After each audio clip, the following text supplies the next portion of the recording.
இருக்கிறவர்களுக்கு மாலையை வைத்து மரியாதை செலுத்திவிட்டு உரையாற்றுகின்ற ரயில்வே குரூப் அவர்களுடைய சேவையை ஒதுக்கி கேட்குமாறு வேண்டி கேட்டுக்கொள்கிறோம்.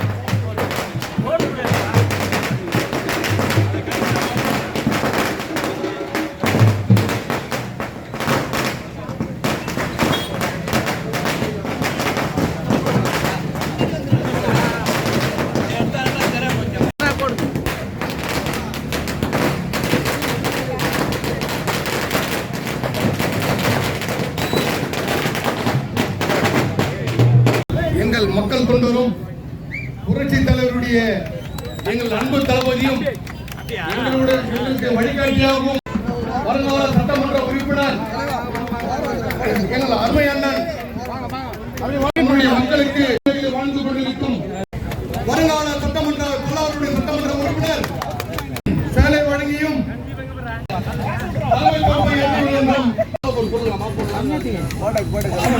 அருமை அண்ணன் அவர்கள் என் வருங்கால சட்டமன்ற உறுப்பினர் அண்ணனுக்கு சால்வை அளிப்பார். சிங்கமூர்த்தி அவர்கள் எங்கள் வருங்கால சட்டமன்ற உறுப்பினர் அண்ணன் தன்சிகன் அவர்களுக்கு சால்வை அளிப்பார்.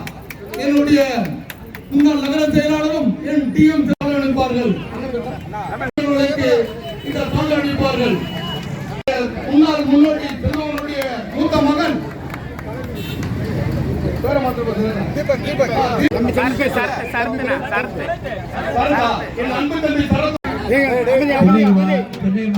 பெரியோர்களே, சகோதர சகோதரிகளே, உங்கள் அனைவருக்கும் இன்றைய தினம் மகளிர் தினம். உங்களுக்கு நல்வாழ்த்துக்கள். நம்முடைய புரட்சி தலைவி அம்மா பிறந்த தின விழா என்ன ஒன்னா சேர்ந்து வந்திருக்கோம். உங்களை மதிக்கக்கூடிய அம்மா தலைவி 78வது ஆண்டு பிறந்த தின விழா. அந்த விழாவிற்கு ஏதாவது உங்களால் முடிந்த நலத்திட்டங்கள் செய்யுங்க. உங்களுடைய புரட்சி தலைவர், எழுச்சி தலைவர், மக்களை காப்போம், தமிழகத்தை மீட்போம், அந்த திருநெல்வேலியை மீட்போம். ஆக இப்படி எங்களுக்கெல்லாம் அறிவுறுத்தி நலத்திட்டங்களை கொடுப்பதற்காக நம்முடைய பகுதியில் சிறோடு சிறப்போடு நலத்திட்ட உதவிகளை செய்வதற்கு ஏற்பாடு செய்த மரியாதைக்குரிய அன்பு சகோதரர் வட்ட செயலாளர் சீனிவாசன் அவர்களே, அருமையான டிஎம் ராஜன் அவர்களே, டிசிடி பாஸ்கர் அவர்களே, நெடுமாறன் அவர்களே, டைசன் அவர்களே, வெங்கடேசன் அவர்களே, இன்னொரு வெங்கடேசன் அவர்களே, மகளிர் தின நல்ல வாழ்த்துக்கள். அறிவழகன் அவர்களே, நீங்க எல்லாம் இணைந்து செயல்படுறீங்க. பத்திரிகை நண்பர்கள்லாம் வந்திருக்காங்க. உங்கள் அனைவருக்கும் கலைமணி, என்னோட வந்த கலைமணி அதை விட்டாங்க ஏது. எல்லோருக்கும் நன்றியை தெரிவிச்சு இந்த ஆட்சி நம்ம எல்லாம் அழகு வச்சு 4 லட்சம் கோடி 52 அறிவழகன் சொன்னா 1952 இருந்து இந்த சட்டமன்றம் நடந்துட்டு இருக்குது. ஆனா அந்த சட்டமன்றத்தில் வந்து 52 இருந்து 2021 வரைக்கும் வாங்கின கடன் 5 லட்சம் கோடி, 4.5 லட்சம் கோடி. இன்னைக்கு இந்த ஆட்சி வந்து நம்மளை எல்லாம் போய் அடகு வச்சு 9 லட்சம் கோடி கடன் வாங்கிட்டான். கூட 5 லட்சம் அதிகமா வாங்கிட்டான். இந்த 5 லட்சம் யார் கொடுக்கணும்? நம்ம தான் கொடுக்கணும். ஒவ்வொருத்தர் பேர்லயும் 4 லட்சம் கணக்கு பண்ணி ஒவ்வொருத்தரும் நம்ம 4 லட்சம் கடன் வாங்கியிருக்கோம். ஆக நம்மளை அடகு வச்சுட்டானுங்க. இந்த ஆட்சி தேவையானதை மட்டும் நீங்க பார்க்கணும். நாங்க திருநெல்வேலியில நம்ம பகுதியில என்னைக்கும் வருவேன், நடந்து வருவேன், 2 சக்கர வாகனத்துல வருவேன். இன்னைக்கு இருக்கிற சட்டமன்ற உறுப்பினர் என்னைக்காவது ஒரு நாள் 2 சக்கர வாகனத்துல வந்தாருன்னு சொல்லுங்க பார்ப்போம். என்னைக்காவது கார்ல வந்தாருன்னா கூட கண்ணாடி ஏற்றிக்கிட்டு போன கால் அது எங்கிருந்து வருமோ தெரியாது. போன் சரி, போன் எங்கிருந்து அதுக்கு சார்ஜ் என்ன போடுறது? நாங்க ராத்திரி போனா காலையில இறங்கும் போது, காலையில போனா மத்தியானம் இறங்கி சார்ஜ் இருக்க மாட்டேங்க. அப்படிலாம் நம்முடைய போன் இருக்கு. ஆனா அவர் போனு என்னைக்குமே செய்வாங்க. அது எங்கிருந்து செய்தாரு, எப்படி செய்தார், தனியா செய்தாரா தெரியாது. அப்பேற்பட்ட பெரிய வசதி படிச்சவரை நீங்க சட்டமன்ற உறுப்பினரை கொண்டு வந்துட்டீங்க. என்ன தவறு பண்ணோம்? நாங்க எங்களை எடுத்துறீங்க. திருநெல்வேலியில மட்டும் திருநெல்வேலியில மக்களுக்கு என்ன செய்தாங்க? வந்ததுமே இங்க எல்லாரையும் மந்திரி எல்லாம் கூட்டிட்டு வந்து திருநீர்மலை ரங்கநாத பெருமாள் கோயிலுக்கு உங்களுக்கு எல்லாம் ரோப் கார் இன்னும் 5 வருஷம் ஆச்சு. போன 2 மாசத்துக்கு முன்னாடி பார்த்தேன் பத்திரிகையில ஏலம் விட்டாங்களாம். ரோப் கார் போடுறதுக்கு ஏலம் விட்டாங்க. சரி, அதுக்கப்புறம் ஏவாவையால் ஒரு அறிவாளி மந்திரி, அந்த மந்திரிய கூட்டிட்டு வந்து காட்டி பல்லாவரத்துல இருக்கிற மேம்பாலத்துல இருந்து இந்த மேம்பாலத்தை திருநீர்மலையில உள்ள மதுரவாயல் மேம்பாலத்தை ஜாயின் பண்ண போறாங்க. அதுல இருந்து கொண்டு வந்து அங்க திருமுடிவாக்கத்துல இருக்கிற மேம்பாலத்தையும் ஜாயின் பண்ண போறாங்க. இதை விரிவுபடுத்துங்களா டேய், இது விரிவுபடுத்துங்க. நீ ஏன் பண்ணலன்னு கேட்டாதீங்க. என்ன நான் கிட்டத்தட்ட 1000 கோடிக்கு நான் வேலை செய்தேன். நான் எம்எல்ஏவா இருக்கிறேன். எத்தனை லட்சம் குடிநீர் கொண்டு வந்தேன், அதுவே 200 கோடி. பொம்மல் அழகாத்தூருக்கு 210 கோடியில பாதாள சாக்கடை கொண்டு வந்தேன். அது 2013 தீர்மானம்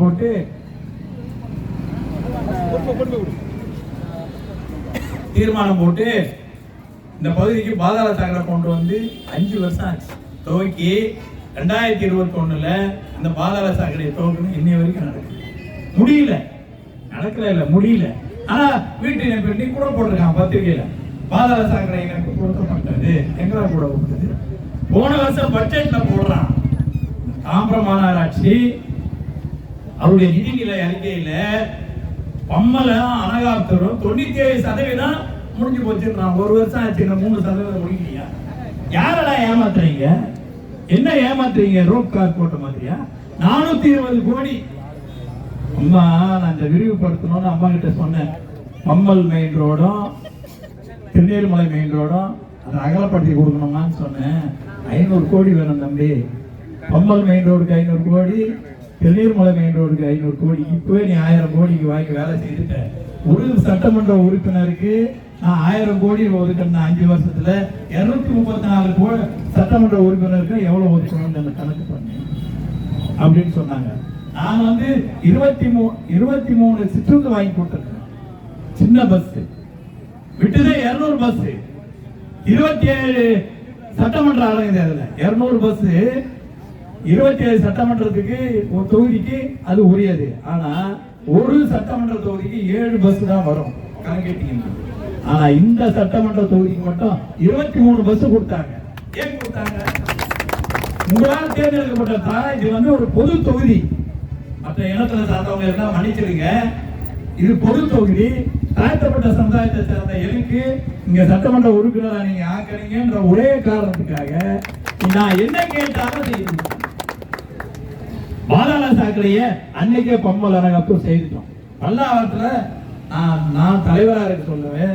அங்க 52 கோடிக்கு அங்க வேலை செய்யணும். வெறும் 52 கோடி, 186 கிலோமீட்டர். அந்த சுத்தளவு 186 கிலோமீட்டருக்கு பைப்பு தோண்டி புதைச்சி 2011 நான் வந்து வீட்டு இணைப்பு கொடுத்துட்டோம். எத்தனை வருஷத்துல? 5 வருஷத்துல. ஆனா இங்க பம்மல்ல 50 கிலோமீட்டர் தான். 80 கிலோமீட்டர் பம்மலுக்கு. அனகாப்தூருக்கு 50 கிலோமீட்டர். 130 கிலோமீட்டருக்கு 210 கோடி. 52 கோடி 186 கிலோமீட்டருக்கு, 130 கிலோமீட்டருக்கு 210 கோடி. இவ்வளவு நிதியை ஒதுக்கி இடத்தை செலவு பண்ணி பணத்தை கையில கொடுத்து வேலையை துவக்கி கையில கொடுத்தா இன்னை வரைக்கும் அந்த பக்கத்துல பாதாள சாக்கடை திட்டம் நிறைவேறல. அனகாப்தூர் பம்மல் போனவங்க பார்த்திருந்தீங்கன்னா தெரியும், நடக்க சாலை கிடையாது. நடந்து என்னுடைய இடுப்பை உடஞ்சிச்சு எம்பி எலெக்ஷன்ல. இடிஞ்சு இப்ப பெல்ட் போட்டு கட்டின்னு தான் நான் வந்திருக்கிறேன். ஆக இந்த மாதிரி ஒரு திறமை இல்லாதவனுங்க, திறன் இல்லாதவனுங்க, திராணி இல்லாதவங்க, வாய் சாப்பிடாத அழிக்கிறவனுங்க, உங்களுக்கு இதை செய்ய அதை செய்யறன்னு சொல்லி ஏமாத்துறவனுங்க.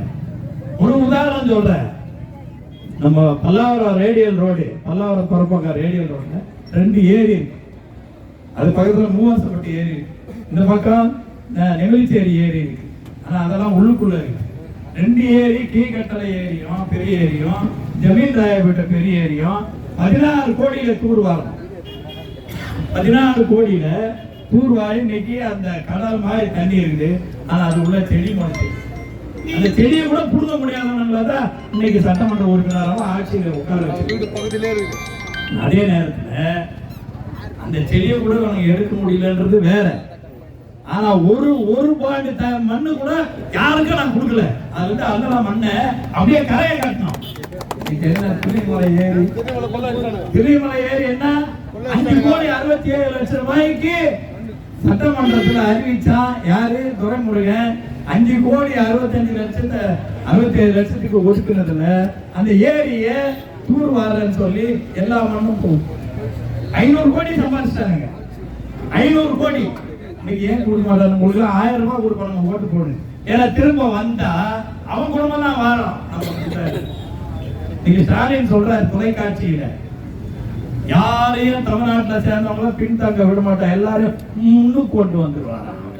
அவன் குடும்பம் தான் முன்னாடி இருக்கு. அவன் தான் முதலமைச்சர், அவன் பிள்ளைதான் முதலமைச்சர், துணை முதலமைச்சர். அவன் குடும்பம் தான் வாழ ஒழிய மற்ற யாரும் அதை வாழ மாட்டாங்க.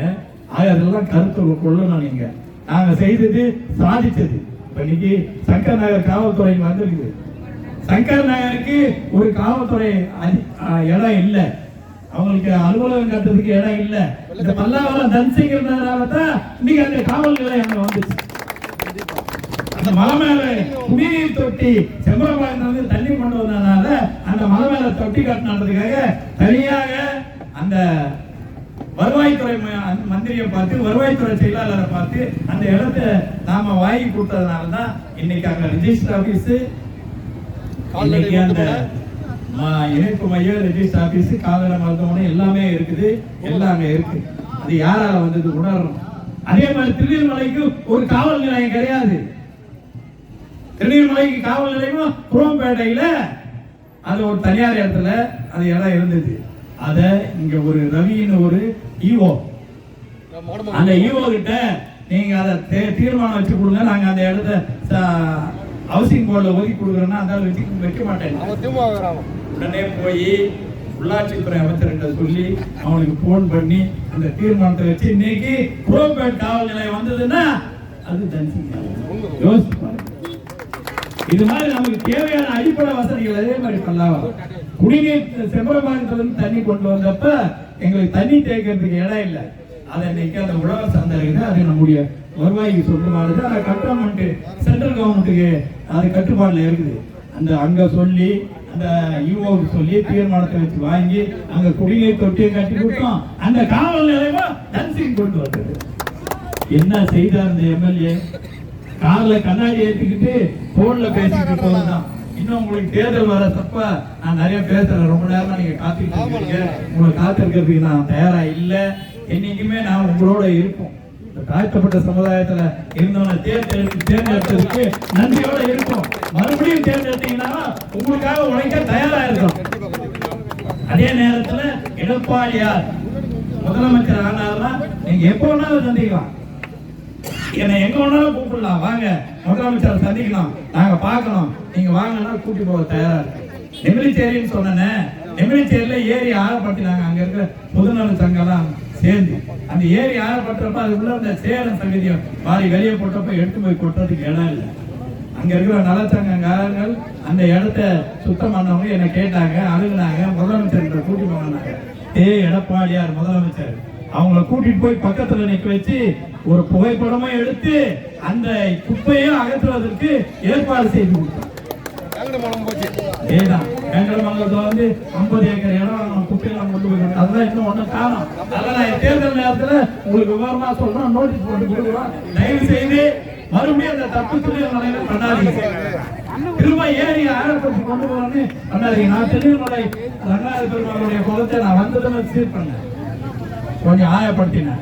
இப்போ அதே தான் ஆயப்படுத்துறாங்க. ஆனா 5 வருஷம் போட்டு தான் அவங்க பண்ணாங்க. ஒரே மாதத்துல எடுத்து செய்தார். ஆக எதையுமே மக்களுக்காக தேவையானதை உங்களோட பிறந்தவர் சொந்த பந்தங்கள் நீங்க எனக்கு சொந்தமா இருக்கீங்க, நான் உங்களுக்கு சொந்தமா இருக்கேன். எவ்வளவு வெளியூர்காரனை கொண்டு வந்து தேர்ந்தெடுத்தாரு. வெளியூர்னா யாரும் கோச்சிக்காது. இப்ப இருக்கிற சட்டமன்ற உறுப்பினர் இருக்கான பர்மாவில இருந்து ஓடி வந்தவன் அகதி.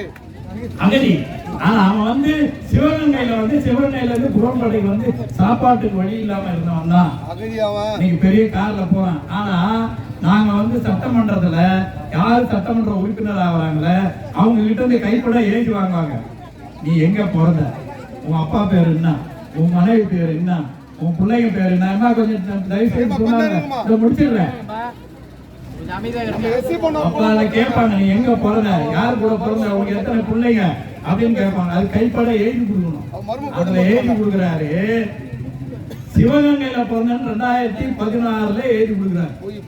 சிவகங்கையில பிறந்தேன், நானு BA படிச்சேன் அப்படின்னு எழுதி கொடுக்குறாரு.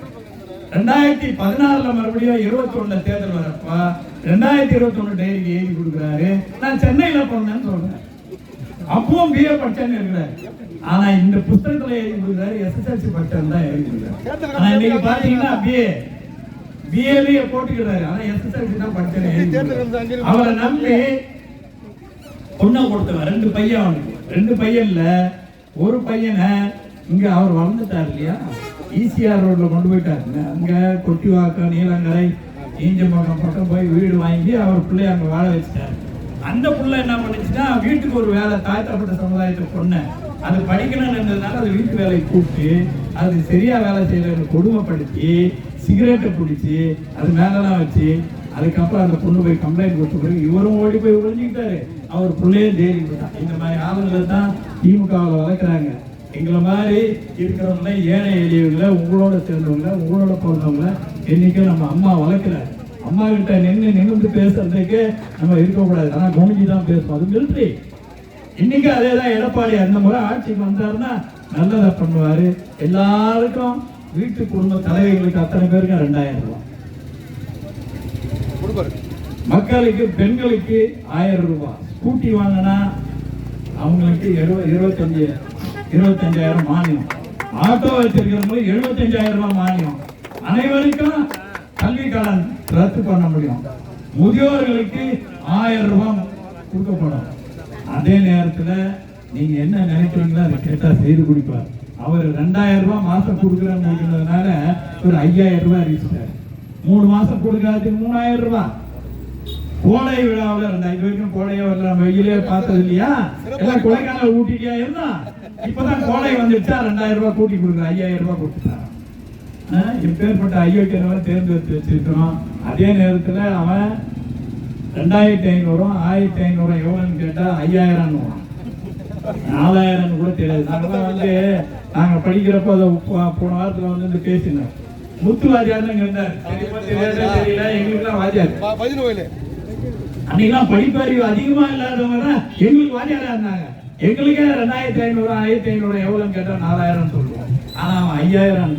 ஆக இப்படி உள்ள பொண்ணுங்களை தான் நீங்க தேர்ந்தெடுத்து வச்சிருக்கிறீங்க. வருங்காலம் நமக்கு நல்லா இருக்கணும், நம்மளை அணுகு வைக்காம இருக்கணும், யாருக்கும் கலங்காலம் இருக்கக்கூடாது, நல்லதை நடக்கணும் என்று உணர்ந்து அவர் சொல்றாரு 420 கோடி அப்ரூவ் போய்கிட்டு பாலம் கட்டுறதுக்கு. இப்ப தரையில விரிவுபடுத்துங்கப்பான்னு சொன்னா 420 கோடி போயிடும். 420 கோடியில நீ செய்துவியா? செய்துனா நான் இந்த ஊரை விட்டு ஓடிடுறேன். 1000 கோடி இல்லாம இந்த சாலையே அகலப்படுத்த முடியாது. அப்புறம் மேம்பாலம் கட்டினா எவ்வளவு ஆகும்? மேம்பாலம் கட்டினா அப்ப கீழே என்ன ஆகுவாங்க? இதெல்லாம் யோசிக்காம போய் பேச 56 முறை நான் சட்டமன்றத்தில் பேசிட்டேன். இந்த தொகுதியை பேசி நான் பேசாமே இவ்வளவு செய்திருக்கிறேன். இதேதான் செம்பரம்பாக்கம் தண்ணியை கொண்டு வந்தோம். பொங்கல் அனகாத்தூர்ல எல்லாம் இதே மாதிரி 80 கிலோமீட்டர் 50 கிலோமீட்டர் பைப் போச்சு தண்ணி கொடுக்குறோம். ஏதாவது ஒரு சின்ன அசம்பாவிதம் நடந்ததா, ரோடு செப்பனிட வேண்டியதா இருந்துச்சா? இல்லை. அதனால் நீங்க அத்தனை பேரும் உணர்ந்து நீங்க ரெட்டையிலைக்கு வாக்களிங்க. அண்ணா எடப்பாடியார் முதலமைச்சர் ஆகணும். இந்த தொகுதியுடைய சட்டமன்ற வேட்பாளர் ரெட்டையில ஜெயிச்சா தான் அண்ணா எடப்பாடியாரும் முதலமைச்சர் ஆவாரு. அதெல்லாம் உணர்ந்து நீங்க ரெட்டையிலைக்கு போடணும். உங்க கூட பிறந்தவன கூடவே வச்சுக்கோங்க. அதனால நீ எல்லாம் வச்சுப்பீங்கன்ற நம்பிக்கையில தான் சொல்றோம். இந்த நலத்திட்டங்கள் அது வரைக்கும் நம்ம ஆக இவரோட பிறந்தவரை கூட வச்சீங்க. அதே மாதிரி தான் எடப்பாடியார் கூட இருப்பாரு. என்னைக்குமே முதலமைச்சர் பார்க்க மாட்டாரு. எல்லாரும் பேசுவார். நாளைக்கு 12:30 மணிக்கு ஏர்போர்ட்டுக்கு வராரு. வாங்க என் கூட யாரா சந்தேகம் தான் வாங்க, நான் நிறுத்தி பேசுறேன். கார்ல போவாரு. உங்களை நிறுத்தி எங்க ஊருங்க திடீர்மலைங்க அப்படின்னு சொல்றேன். கேட்டு போகலன்னா கேளுங்க. அது மாதிரி ஸ்டாலின் தான் அவர் பேசுவாரு பாருங்க. அதனால நன்றி. இவ்வளவு நேரம் இருந்து கேட்டீங்க. மகளிர் தினத்துல உங்களுக்கு அத்தனை பேருக்கு நல்வாழ்த்துக்கள். அம்மா பிறந்த அத்தனை பேருக்கு நல்வாழ்த்துக்கள் என்று சொல்லி கூறி விடைபெற்று நன்றி, வணக்கம்.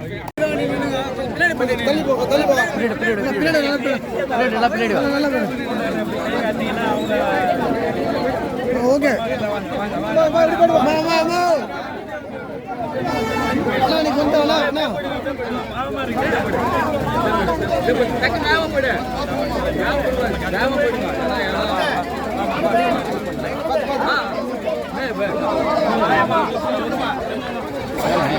பின்னாடி சார் சார் தலையை அவனை கூட கூட்டி போங்க அவனை கூட கூட்டி போங்க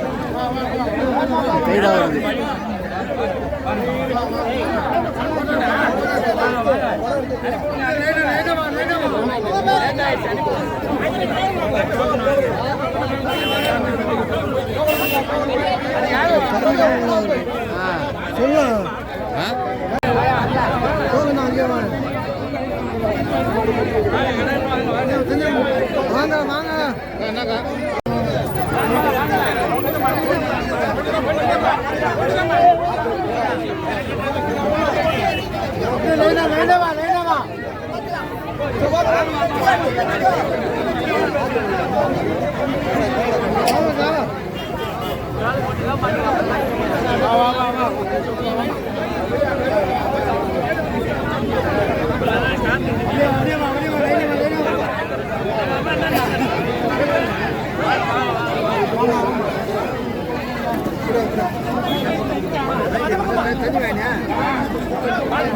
பொறுமையா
நிக்க வச்சு பேசாத பின்னாடி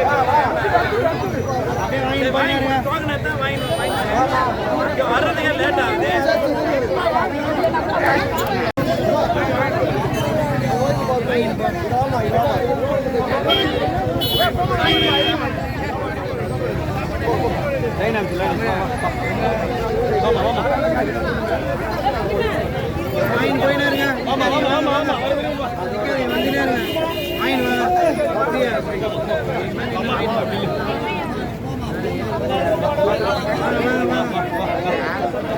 அப்படியே நிக்காது போயிடுப்பா கொஞ்சம் வயு விட்டுருங்க